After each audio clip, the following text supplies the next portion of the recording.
I'm Jordan Chavez. And I'm Corey Rose. Thanks for joining us. Let's get a check of the forecast. Ed is joining us right now. We are getting spoiled this week. Yeah, we really are. 71 degrees yesterday. We'll be in the 70s today. We're going to be at the 70s again tomorrow. And then to take that spoilage away, we have a whole change coming up for the weekend. 42 degrees where we sit right now, so pretty mild around here. Leadville, 19. Grand Junction, we're at 46 degrees. Burlington, 39 degrees. So pretty much everybody warmer than normal for this time of year. Going for a high of 75. That is 15 degrees above normal. Lots of sunshine to go around. A little breezy at times. Then tomorrow will also be breezy, but 76 degrees for the home openers. Lots of sunshine. And then here comes the change. Starting with your weekend, we'll see some rain and snow possible on Saturday. Little break Sunday, but still cool with a high of 55. And then on Monday, 56 degrees. Chance for rain showers and rain and snow again on Tuesday with a high of just 52. Ed, thank you. We want to show you what our CDOT cameras are looking like just after 6 o'clock this morning. 270 and Vasquez for you, actually still moving really nicely. So yesterday around this time, we were pretty gridlocked because we've got that shoulder work on the eastbound and westbound side, but we're really not seeing that today, so that's great. Highway 36 and 104th Avenue moving along smoothly. Same story for I-25 in Santa Fe. Now 6th Avenue and Sheridan, I'm getting reports of a crash. We're not able to see it from our CDOT camera, but something for you to keep in mind. Taking you over to our graphics, big picture is still mostly green, really all green, we could say. Like I mentioned, we do have a 6th Avenue Sheridan crash that you will want to watch out for, but other than that, travel times are really looking great. Denver to Boulder Drive on westbound Highway 36 is a quick 17 minutes. This morning, we are continuing our coverage of the youth mental health crisis. Yesterday, we told you about lawmakers working to reform the entire system, but a plan like that, if passed, would take a long time to get up and running. So today, we're focusing on the good that's happening in Colorado right now, helping families who wouldn't have care otherwise. 9 News reporter Anusha Roy is joining us now. And Anusha, there has been some movement. Yeah, there definitely has. And when I was talking to health experts, they said what's so promising is that they've actually found programs that are working. When a few years ago, that wasn't even the case, and that really put families with kids in crisis in a dangerous and scary place. Too often, kids are still waiting for treatment beds in completely wrong places. We were talking about the emergency room or even county offices. Well, now with American Rescue dollars, the state was able to pilot programs like creating 12 units with beds for boys and girls with that more complicated and long-term needs. Beds and access to care that these kids and their families didn't have before. We've served about 53 kids through that unit to date. The average length of stay can really vary. It can be from a couple of months upwards to 6 or 7 months. It really depends on the individual treatment needs of a young person. But what we do see is that's about 53 kids who otherwise would have been sent out of the state of Colorado to receive treatment.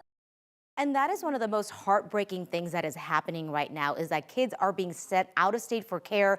They're away from their community or anything that they are familiar with because there is nowhere for them to go here. But the reality is right now we're talking about just a couple of beds, and another 50 to 70 kids at any point are on wait lists for programs like this, not to mention all the other children that need other types of treatment right now as well. The state has also been working within foster care homes, creating 128 specialized foster care beds in the state, also expanding access to substance use treatment facilities. And while the money is coming in for these pilot programs, there needs to be the right kind of funding to scale up properly. And here's the thing, that even if there is money for that program, there simply are just not enough people to work these jobs right now. At the end of the day, though, if any of these sound like this could be helpful to you, there is no wrong door to ask questions to try and get in. That could be through your county Department of Human and Social Services, your pediatrician, Medicaid contacts, Children's Hospital. All of those are great options and a great place to start with finding out how to get into these programs. Reporting for 9 News, I'm Anusha Roy. Well, Anusha, obviously this is a big problem. We're seeing glimmers of hope and obviously ways that we can get better no matter what, no matter how you look at it. It's front of mind for everyone. It absolutely is, especially with Children's Hospital declaring that youth mental health emergency. And the reality is for years that these families have been stuck in a really confusing, chaotic system.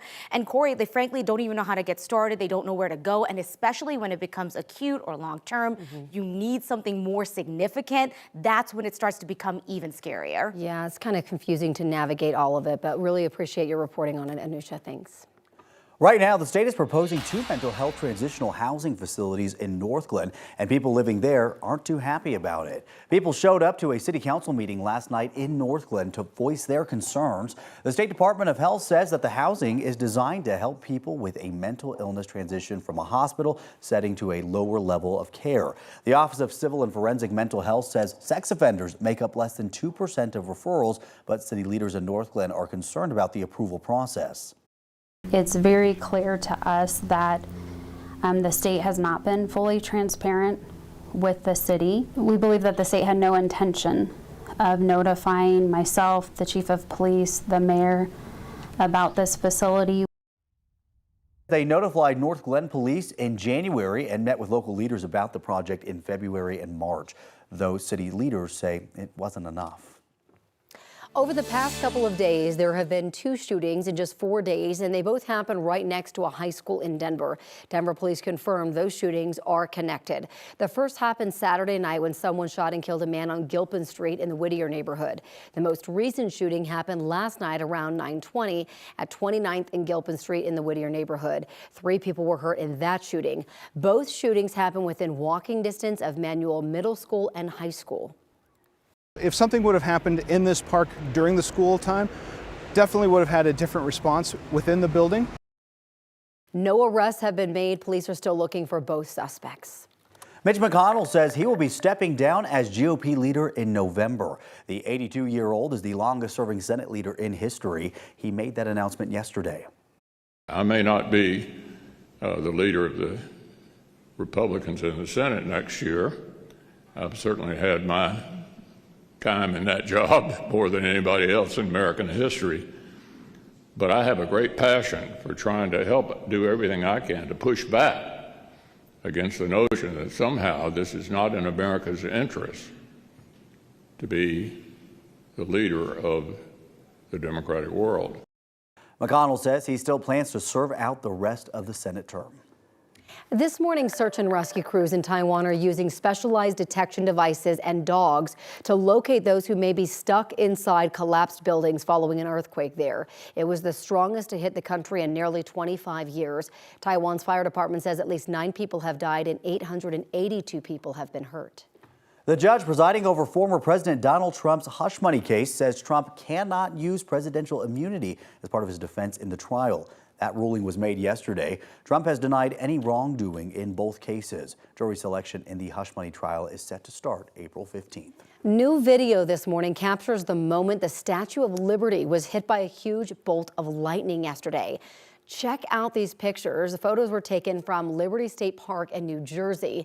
The powerful thunderstorm knocked out power to thousands there. Wind gusts reached up to 50 miles per hour during the storm. It's unclear if the Statue of Liberty sustained any major damage. Ed, we know, though, that 600 bolts of lightning actually hit the Statue of Liberty every year. Yeah, it really does. It's more often than you would think, but that old Liberty still standing. Hey, as far as our weather goes, look at this, what we've had going on along the Front Range today. Low to mid 70s, a little breezy at times, but we'll see lots of sunshine. And then tomorrow, Rockies home opener, a little warmer than that, in the mid 70s with sunshine and breezy conditions. Yeah, a lot of people looking forward to that beautiful day we have in store tomorrow and today. Right now, as far as what the drive looks like, we are beginning to see a little bit more volume here on 270 with those eastbound lanes headed toward us here at Vasquez. We still have shoulder work on both sides of the interstate here. I wouldn't say anything major as far as delays go, but just a little bit heavier volume.